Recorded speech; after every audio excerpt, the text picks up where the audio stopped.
दूसरी में चल काटिला, तीसरी में हम जइबे हो निशाना में जी। आए जी पहले में हम मोटिल जइबे, दूसरी में चल काटिला, पहले में हम मोटिल जइबे, दूसरी में चल काटिला, तीसरी में हम लाइबे निशाना में जी। I am recording a studio, Lars Ford. तीसरी में हम लाइबे निशाना में जी।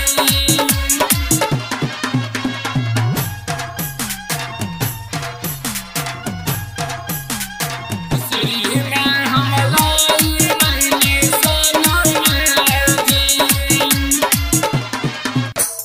हाय जी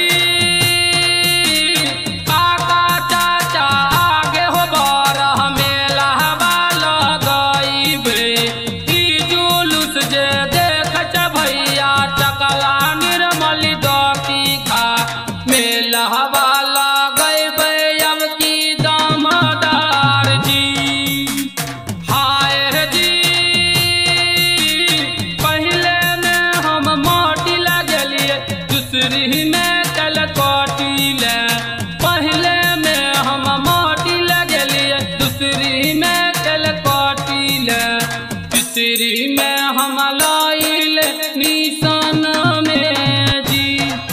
I am recording a studio, Lars Ford. तीसरी में हम लाइले निशाना में जी।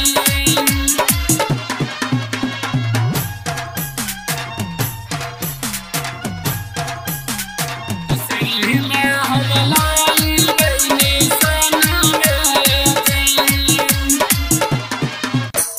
हाय जी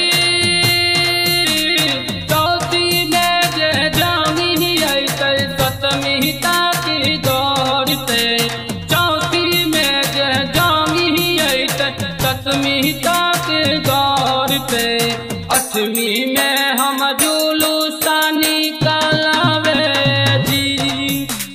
हाय जी